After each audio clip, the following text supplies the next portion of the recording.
जय हिंद दोस्तों, फिर से आ गए हम प्रैक्टिस सेट नंबर 6 लेकर, जिसमें 12 क्वेश्चन लेंगे। ये 12 क्वेश्चन आपके सीयूटी में पूछे जा चुके हैं और ये क्वेश्चन का लेवल आपके नीट के लिए भी उपयोगी सिद्ध हो सकता है। तो चलिए बिना समय गवाए सीधी बात, नो बकवास। पहला question, the atomic number of lanthanum is 57 is it's electronic configuration will be. Lanthanum का एटॉमिक नंबर 57 है, उसका इलेक्ट्रॉनिक विन्यास चारों में से कौन सा ही होगा। तो यदि आप इसका इलेक्ट्रॉनिक विन्यास जानते हैं तो इनमें से आप सही कर पाएंगे। तो यदि आप लगा रहे हैं ए को जिनान 54 और उसके बाद 5D1 और 6S2, तो ये बिल्कुल सही है। ठीक है, 54 और 357 होता है, तो 6S2 हो जाएगा और 5D1 हो जाएगा। अर्थात लेंथेनम डी ब्लॉक का तत्व है। कभी कभी ये पूछ लेता है, बच्चों को कन्फ्यूजन हो जाता है कि लेंथेनाइड लेंथेनम से स्टार्ट होता है। गलत, लेंथेनाइड सीरियम से स्टार्ट होता है 58 से। ठीक है ना। तो कुछ पीरियडिक टेबल में भी कन्फ्यूजन क्रिएट कर देते हैं, क्योंकि कभी कभी लेंथेनम को पीरियडिक टेबल के नीचे लेंथेनम सीरीज में रख देते हैं। गलत है। कहाँ से स्टार्ट होता है लेंथेनाइड? 58 सीरियम से लेकर ल्यूटियम 71 तक, यानी कुल 14 एलिमेंट होने चाहिए लेंथेनाइड में। उसी तरह से एक्टिनाइड कहाँ से स्टार्ट होता है? थोरियम से 90 से लेकर कितना तक? लॉरेंशियम एल एल सिंबल भूल गया मेरा, LW है कि ये LR है, 103 तक। ठीक है, 103 तक, इसको देख लीजिएगा। ठीक, तो ये है आपका दो सीरीज, लेंथेनाइड और एक्टिनाइड। लेकिन यहाँ पर इलेक्ट्रॉनिक विन्यास पूछा, जो आपको पता हो गया। क्लियर है। अगला पॉइंट देखिए, अगला है match compounds are oblique elements of list first with their use given in list second. प्रथम लिस्ट में कुछ यौगिक उसके या तत्व दिए गए हैं और लिस्ट 2 में उसके उपयोगिता दी गई है। तो यहाँ पर पूरे एफ ब्लॉक यानी लेंथेनाइड एक्टिनाइड मिला के इसके यूजेज हैं और इनके यौगिक या तत्व के उदाहरण दिए गए हैं। क्या क्या है? Magnesium based alloy is constituents of, यानी जो मैग्नीशियम और based alloy, magnesium based alloy is constituents of, यानी मैग्नीशियम से युक्त कौन सा एलॉय किसके काम में आता है? तो देखिए, ये बुलेट के काम में आता है, यानी ए का फर्स्ट हो गया। ए का क्या हो गया? फर्स्ट। लेंथेनाइड ऑक्साइड किसके लिए यूज होता है? Petroleum cracking. बी का हो गया सेकेंड। पेट्रोलियम क्रैकिंग का मतलब जो भंजन पेट्रोलियम बनाने के लिए, जो पेट्रोलियम होते हैं वो हाइड्रोकार्बन के मिश्रण होते हैं, तो उसको बनाने में लेंथेनाइड ऑक्साइड का यूज किया जाता है। ठीक है। और तीसरा सी है, mixed oxide of lanthanides are employed in television screen, यानी सी का हो गया थर्ड। और मिक्स मेटल में क्या क्या होता है? मिक्स मेटल में लेंथेनाइड होता है, इसके अलावा आयरन होता है और साथ ही साथ सल्फर या फास्फोरस, यानी कुछ अधातु भी होते हैं कुछ मात्रा में। तो यहाँ पर तो अधातु दिया नहीं है, तो मिक्स मेटल में मेनली क्या होता है? लेंथेनाइड और आयरन। इसका इसके साथ यानी सीधा सीधा सामान दिया गया है। हालांकि ये जो फ्रेमिंग किया गया क्वेश्चन, जो मैं डाउनलोड किया गया हूँ, लिया हूँ डाउनलोड करके वो किसी वेबसाइट से, तो इसमें ये सोल्यूशन का ही दे दिया है, इसमें मिक्स नहीं किया है, सीधा आंसर है ये। ठीक है। और इसका कोई भी ऑप्शन यहाँ पर मिक्स मैच नहीं कर रहा है। देखिएगा कि वह ए का फर्स्ट कहीं है, यहाँ पर है तो बी का थर्ड दे दिया, तो ये कोई भी ऑप्शन इसमें करेक्ट नहीं है जो ऑप्शन में दिया है। तो आपको अपने से जानना है, ये केवल नॉलेज के लिए जान लीजिए। ठीक है ना। चलिए अगला 15th क्वेश्चन इंपॉर्टेंट है। हालांकि आप लैब में गए होंगे तो इसका आप टेस्ट किए होंगे, तो आपको पता हो गया होगा कि जो फेरिक्लोराइड हम लोग लेते हैं किस कलर का होता है? येलो कलर का होता है। कैसा? येलो कलर का। Aqueous solution, ion in aqueous solution कैसा हो जाता है? येलो कलर का। ठीक है। चलिए आगे, वाई क्वेश्चन समझ में आया कि नहीं आया कि what is the colour of Fe3+ ion in aqueous? तो वायलेट है, येलो है, वायलेट है, कलरलेस ब्लू है, तो क्या हो जाता है? येलो होता है। ठीक। आगे, वाई इंपॉर्टेंट है, बहुत इंपॉर्टेंट क्वेश्चन, बहुत इंपॉर्टेंट क्वेश्चन है, इसको जरूर पढ़िए, समझिएगा। एनसीईआरटी में नोट करके लिखा है, स्टार लगा के लिखा होगा इसके नीचे डी ब्लॉक तत्व में, है ना, ध्यान दीजिएगा। Why is HCl not use to make the medium acidic in oxidation reaction of KMnO4 in acidic medium. यानी आप टाइट्रेशन अनुमापन किए होंगे लैब में, तो KMnO4 के साथ डाइल्यूट H2SO4 मिलाया जाता है अम्लीय विलेन बनाने के लिए, लेकिन उसकी जगह पर HCl का इस्तेमाल नहीं किया जाता। क्यों? तो वही 4 ऑप्शन इसमें दिया है कि क्यों नहीं किया जा सकता। जैसे H2SO4 एसिड है, उस तरह से HCl हाइड्रोक्लोरिक एसिड है, तो KMnO4 को अम्लीय बनाने के लिए H2SO4 ही क्यों, HCl क्यों नहीं? तो इसका कारण क्या दिया है, क्या जानना है, क्या सही है? तो यहाँ पर आंसर नंबर बी करेक्ट होगा। मैं चारों पढ़ूंगा तो समय लग जाएगा, इसलिए सीधे टू द पॉइंट बात कर रहे हैं। KMnO4 oxidise HCl into Cl2, यानी KMnO4 HCl को किसमें बदल देता है? Cl2 में। और Cl2 एक ऑक्सीडाइजिंग एजेंट की तरह काम करता है, यानी KMnO4 भी ऑक्सीडाइजिंग एजेंट है और Cl2 भी है। तो मोहर साल्ट को या ऑक्जेलिक एसिड को या कोई भी जो टाइट्रेशन कर रहे हैं तो KMnO4 यूज हो रहा है कि Cl2 यूज हो रहा है पता नहीं चलेगा। इसलिए मेरी बात समझे आप, KMnO4 वर्सेस मोहर साल्ट का टाइट्रेशन कर रहे हैं, तो ये है ऑक्सीडाइजिंग एजेंट और ये होता है रिड्यूसिंग एजेंट। KMnO4 ऑक्सीडाइजिंग है और मोहर साल्ट में मेनली क्या होता है Fe2+ होता है, तो ये रिड्यूसिंग एजेंट, ये है ऑक्सीडाइजिंग एजेंट। तो जब ये HCl यूज कर लेंगे आप तो ये HCl किस में बदल जाएगा, Cl2 में, और Cl2 भी खुद एक ऑक्सीडाइजिंग एजेंट है।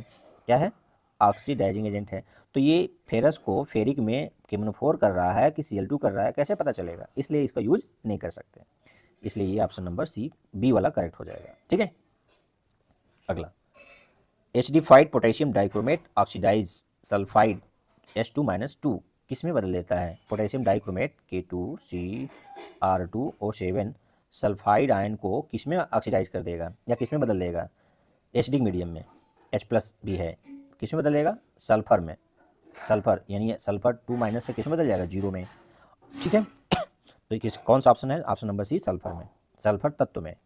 ठीक है, चलिए अगला, what is the decreasing order of field strength of given ligands, दिए गए 4 लिगेंड में उनके प्रबलता के घटते क्रम में व्यवस्थित करना है। तो सबसे प्रबल छाट लीजिए, उसके बाद दुर्बल, उससे दुर्बल, उससे दुर्बल।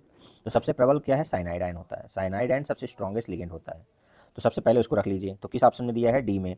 तो आओ कहीं डी है पहले, नहीं है, तो तीनों काट दीजिए, डी, उसके बाद सी थायोसाइनेट है, NCS मतलब आइसोसाइनेट आयन है, आइसोथायोसाइनेट, ये क्या है, आइसोथायोसाइनेट। यदि एन देगा तो थायोसाइनेट, यस देगा तो सॉरी एन देगा तो आइसोथायोसाइनेट, और सल्फर देता है तो आइसोथायोसाइनेट। नहीं समझ में आया, एम्बिडिनेट है, बस इतना याद रखिए कि साइनाइड यहाँ प्रबल है, उसके बाद ये है, उसके बाद ये है, उसके बाद ये सल्फाइड है सबसे वीक है। तो किस ऑप्शन में दिया है, डी ऑप्शन में करेक्ट हो जाएगा, DCBA। ठीक है, DCBA। अगला IUPAC नाम लिखना है भाई, what is the IUPAC name of PTNH3 का होल ट्वाइस Cl2। अच्छा, ये हम स्ट्रक्चर भी बना रहे हैं इसको, यहाँ पर, यहाँ NH3 है, यहाँ NH3 है, और यहाँ Cl है, यहाँ Cl है। तो अब बताइए इसका IUPAC नाम, अब बता लिए होंगे। तो डाईएमीन डाइक्लोराइडो प्लेटिनम सेकेंड, क्योंकि यहाँ पर एमीन का क्या होता है, 0। लेकिन मैं स्ट्रक्चर जो बनाया हूँ वो इसके पहले एक शब्द लगा सकते हैं, स्ट्रक्चर ही बनाया होता तो क्या लगा देते हैं, सिस। और यदि अपोजिट साइड में होता Cl और यहाँ Cl होता तब क्या हो जाता, ट्रांस। तो एक्चुअली में स्ट्रक्चर तो नहीं दिया है, फार्मूला दिया है, तो आप सिस ट्रांस नहीं यूज करेंगे, लेकिन ऐसा दे देता तब क्या यूज करते, सिस डाईएमीन डाइक्लोराइडो प्लेटिनम सेकेंड। अच्छा, इसका यूज क्या है, कैंसर की दवा है, सिस्प्लेटिन, किस नाम से जाना जाता है, सिस्प्लेटिन। इसलिए मैंने बना दिया कि इसका बहुत इंपॉर्टेंट रोल है कैंसर की दवा के रूप में, सिस्प्लेटिन के रूप में। ठीक है ना, ट्रांस वाला यूज नहीं होता, ध्यान रखिएगा। एक ही कंपाउंड के 2 फॉर्म है, सिस वाला यूज होता है दवा के रूप में, लेकिन ट्रांस का मुझे यूज नहीं पता है, यानी दवा के रूप में नहीं होता है। ठीक है, अगला पॉइंट, 20वां क्वेश्चन आज के लिए जो भी नंबर आएगा, select the correct statement for FeCN6 3- complexes, यानी इस कम्प्लेक्स कंपाउंड के लिए 4 स्टेटमेंट है। पैरामैग्नेटिक है, sp3 हाइब्रिडाइजेशन है, मैग्नेटिक मोमेंट 5.92 BM है, बोर मैग्नेटान है, और हाइब्रिडेशन D2sp3 है। तो चारों स्टेटमेंट में से कौन कौन सही है, ये कम्बिनेशन यहाँ पर दिखाया गया है, आप बताएंगे। तो आप इसके बारे में जानते हैं कि आयरन यहाँ किस ऑक्सीकरण अवस्था में है, +3 है, क्योंकि यहाँ पर 3- 2- होता तो +2 अवस्था में होता, लेकिन यहाँ पर किस अवस्था में, +3 ऑक्सीडेशन स्टेट में है। और डी में कितना होता है, 6, 4s2 होता है, 3d6 होता है। तो यदि 3 इलेक्ट्रॉन निकल गया तो यस से 2 निकल गया, और डी से 1 निकल गया, तो बचा कितना, 5 बचा। और जब ये CN आएगा, CN स्ट्रॉन्ग लिगेंड है सबसे, तो ये आके पेयर कर देगा। तो पेयर करेगा, तो पेयरिंग जब होने के बाद क्या होगा, पेयरिंग जब हो जाएगा तो ये 1 2 3 4 5, तो यहाँ से स्टार्ट हो जाएगा भरना। तो यूज क्या होगा, D2, एक यस हो जाएगा, यस, और पी कितना हो जाएगा, 3, तो D2sp3, क्योंकि 6 लिगेंड आ रहे हैं, तो D2sp3। तो D2sp3 होने का मतलब कौन सा हाइब्रिडेशन होगा, ये चौथा वाला, डी वाला सही होगा पहला हाइब्रिडेशन। और एक इलेक्ट्रॉन अनपेयर्ड है, एक इलेक्ट्रॉन क्या है, अनपेयर्ड है, ये वाला अनपेयर्ड है, तो ये क्या है, पैरामैग्नेटिक। ठीक है ना, तो बी और सी क्या है, गलत है, ए और डी क्या है, सही है। तो किस ऑप्शन में दिया है, ए और D only, option number A में करेक्ट दिया है। ठीक है ना, पहला विकल्प सही होगा, ए और डी ओनली। ठीक है, ना समझ में आए कमेंट में बताइएगा। Match list 1 with list 2, list 1 में ये नाम है और लिस्ट 2 यहाँ होना चाहिए। ठीक है, ये चीज़ तो मिलान करिए भाई, कौन सा कॉम्बिनेशन सही होगा? एम्बीडेंट न्यूक्लियोफाइल, एम्बिएंट न्यूक्लियोफाइल, एम्बीडेंट या एम्बिएंट का मतलब होता है जिसके पास 2 दान देने वाले परमाणु हो। और यहाँ पर न्यूक्लियोफाइल कह रहा है, तो क्या क्या होता है? साइनाइड एंड नाइट्राइल्स, यानी साइनाइड जब सी देता है तो साइनाइड, और नाइट्राइल का, अच्छा उसी का आईयूपीएसी नाम नाइट्राइल से होता है, लेकिन यहाँ पर आइसोसाइनाइड होना चाहिए। ठीक है, तो ये हो जाएगा A का 3। ठीक है, लिख दें, A का 3 हो गया। फिर plane polarise light Nicol prism, B का 4th। फिर C का क्या हो जाएगा? Super impossible mirror image. तो सुपर इम्पोजिबल मिरर क्या होता है? सिमेट्रिकल, और जब नॉन सुपर इम्पोजिबल होता है तो एसिमेट्रिकल। तो ये ऑप्शन नंबर C का क्या हो जाएगा? फर्स्ट। सी का ऑप्शन नंबर ने सी का मिलान फर्स्ट से हो गया। और डी का किससे हो जाएगा? बीटा एलिमिनेशन रिएक्शन शेरज़ेव रूल को फॉलो करता है, डी का सेकेंड। तो किस में दिया है? ए का थर्ड, बी का 4th, सी का फर्स्ट, डी का सेकेंड। हालांकि देखेंगे आपको ए में जो दिया है ऑप्शन वही किस में दिया है? डी में दिया है। तो ये 2 जगह आंसर दे दिया है, तो एक जगह तो क्या होगा? गलत है, 2 आंसर जगह दे दिया, तो यानी इसमें से कोई एक ही ऑप्शन सही होगा, चाहे ए या डी। ठीक है ना? देखिएगा, ए थर्ड, बी 4th, सी फर्स्ट, डी सेकेंड। तो ये रिपीट कर दिया है, तो इसको आप समझ जाइएगा, आपको कंसेप्ट सीखना है, ना कि इसको याद रखना है आंसर को। ठीक है, चलिए अगला 22वां। Optically active alkyl halide undergoing SN2 substitution involves, option है retention of configuration, racemic mixture, inversion configuration, formation of carbocation. तो SN2 के लिए क्या होता है? इन्वर्जन ऑफ प्रोडक्ट, क्या मिलता है? Inversion of product. Retention of configuration कब होता है? SN1 में होता है। रेसमिक मिक्सचर कब बनता है? SN1 में बनता है। फॉर्मेशन ऑफ कार्बोकेटायन SN1 में बनता है। तो SN2 पूछा है, तो क्या? इन्वर्जन ऑफ प्रोडक्ट, यानी इन्वर्जन ऑफ कन्फिग्रेशन कब होता है? जब पलट जाता है छाता, क्या हो जाता है? हवा चलने से पलट जाता है ना? इसी को बोलते हैं इन्वर्जन, इन्वर्ट प्रोडक्ट। 23वां क्वेश्चन यानी 11th क्वेश्चन आपके लिए सरल क्वेश्चन है। क्वेश्चन का आंसर बताइएगा। ग्रेबिल phthalimide synthesis is used for preparation of tertiary amine, acid synthesis, primary amine, secondary amine. ये बहुत आसान है, बताइएगा। लास्ट क्वेश्चन प्रैक्टिस नंबर 6 का। The above reaction is example of, ये chlorobenzene, sodium metal, CH3Cl, heat dry ether बन गया toluene और NaCl। तो क्या होगा? बहुत आसान है, क्या होगा? ऊर्ज फिटिंग अभिक्रिया, क्योंकि एक है एरोमेटिक और एक है एलिफेटिक।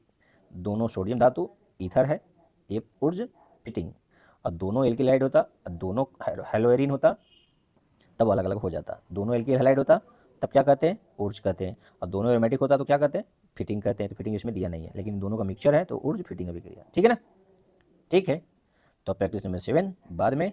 तो ये आपको चैलेंजिंग कौन सा लगा, बताइएगा कि इसमें से आपको कौन सा चैलेंजिंग लगा। ये बहुत इंपॉर्टेंट क्वेश्चन है, ठीक है ना? बहुत इंपॉर्टेंट है इस चैप्टर, इस प्रैक्टिस सेट का। ठीक है, तो फिर मिलते हैं ऐसे वीडियो के लिए। कोई डाउट, कमेंट बॉक्स खुला है आपके लिए।